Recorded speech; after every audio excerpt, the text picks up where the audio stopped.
해당 전략은 꼭 알아두셔야 하는 필수적인 전략안 중 하나라고 판단이 되네요.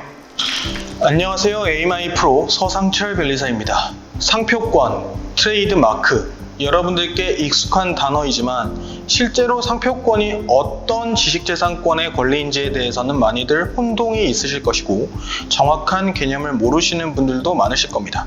오늘은 무형자산 중 하나인 상표권을 통한 절세 전략을 수립하는 방법을 설명드리고자 합니다. 잘 키운 브랜드 하나, 10개 기술 부럽지 않습니다. 위에 보여드린 사진은 최근 굉장히 이슈가 있었던 아디다스사의 3선 상표와 톰 브라운의 4선 상표의 분쟁에 대한 내용을 담은 사진입니다. 얼핏 보기에 3선과 4선, 그리고 왼팔, 좌측에 부착되어 있는 부착 위치 등을 고려할 때 여러분들의 생각은 어떠신가요? 두 상표가 유사하다라고 판단이 되시나요? 결과는 아디다스가 상표 유사를 이유로 침해 소송을 건 사건에서 톰 브라운의 손을 법원이 들어주었습니다. 대법원 판결은 톰 브라운이 독자적인 브랜드 이미지를 구축했고 아디다스와 톰 브라운의 사업 영역의 차이, 그리고 해당 제품들의 금액적인 차이 등을 결정적인 근거로 제시하며 상표 유사를 부정했습니다. 이처럼 잘 키운 브랜드 하나는 독자적인 이미지 구축과 여러분들의 사업 영역을 확보하며 회사에 큰 무기가 될 수 있다라고 판단이 되는데요. 상표를 통한 절세 전략을 확인하기에 앞서서 상표권이 무엇인지에 대해서 가볍게 설명을 드려보고자 합니다. 수많은 지식재산권, IP 안에 상표권이라는 트레이드 마크, 산업재산권이 설정되어 있습니다. 상표권이란 자기의 상품과 타인의 상품을 식별하기 위한 표장 등을 의미합니다. 대표적으로 도형상표와 문자상표, 색채상표 등으로 나눠볼 수가 있는데요. 가장 대표적인 예시로 스타벅스사의 인어공주 모양의 로고가 부착된 도형상표, 그리고 인기를 누리고 있는 아이돌이 된 BTS, 방탄소년단에 대한 문자상표, 그리고 여러분들 젤리를 좋아하시는 분이라면 알고 계실 겁니다. 하리보 젤리와 관련해서 젤리에 사용되는 이 황금색 색채를 국내 제1호 최초로 색채 상표로 등록한 사정이 존재합니다. 이처럼 여러 가지 상표 유형 등을 통해서 기업들은 자신들만의 브랜드를 구축하고 이에 대한 독점권을 허여받게 되는데요. 그렇다면 도대체 무엇을 상표로 등록받아야 하는가? 상표권의 정의는 표장 하나와 상품류 하나가 더해져서 하나의 상표권으로 정의가 됩니다.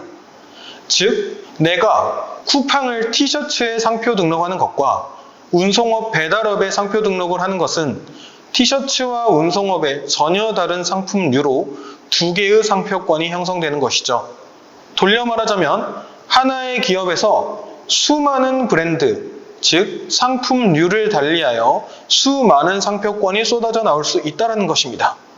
여기서 여러분들께서는 전략적 포인트를 삼으셔야겠죠.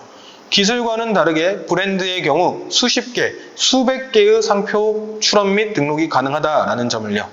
그렇다면 어떤 부분에 있어서 상표 등록이 되는지와 관련해서는요.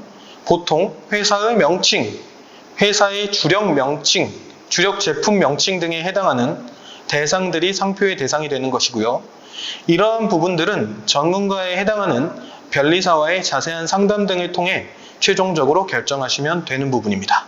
실제 저희 특허법률사무소를 통해 등록된 상표권의 사례를 회사명과 상품명 그리고 서비스명으로 나누어서 사례를 설명드리도록 하겠습니다.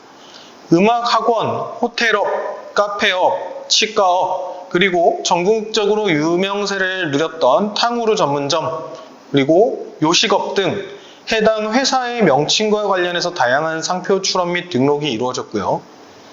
해당 회사에서 주력 제품으로 밀고 있는 화장품과 관련된 제품들, 그리고 식품과 관련된 제품들에 대해서 상품명으로도 상표 출원이 이루어졌습니다.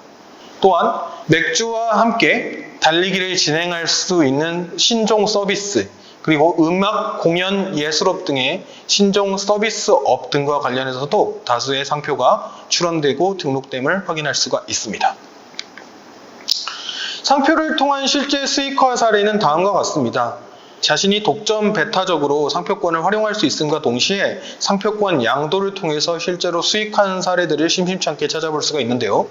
좌측은 저와 이름이 동일하신 배상철 교수님의 굉장히 유명한 상표권 양도 일화에 해당하는 사안입니다. 미국으로 이민을 간 배상철 교수님께서는 자신의 전공을 바탕으로 화공약품 회사를 설립하여 자신의 성인 배의 영문 표시를 따서 베이 케미칼 코퍼레이션을 미국 상표청에 등록을 하였습니다. 그런데 아이러니컬하게도 아스피린으로 유명한 독일의 제약회사 바이엘은요, 미국 특허청에 자신 회사의 자사의 애칭인 베이를 상표 등록을 신청하였으나 배 교수님의 선행 상표가 존재한다라는 이유로 거절이 됐죠.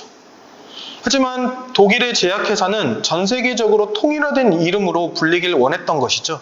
그래서 선 권리자의 교수님의 상표권과 관련된 이전 협상을 진행하였고, 이를 통해 교수님께 약 하나 20억 원에 해당하는 상표에 대한 비용을 지불한 뒤에 상표권을 양도받았습니다.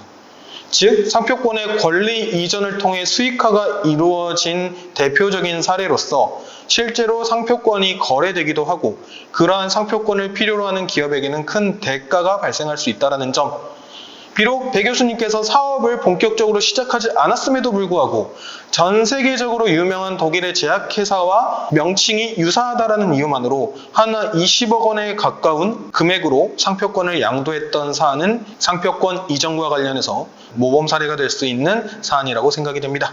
우측은 여러분들께서 가격이 잘 보이시지 않으실 수도 있지만 도형 상표 등을 통해 상표권 하나당 1억 원 이상의 가치가 판단되어 타인에게 양수가 된 사안입니다. 이러한 상표권 양수를 바탕으로 법인과 그리고 법인의 대표자 입장에서는 절세 전략을 세워볼 수가 있겠죠.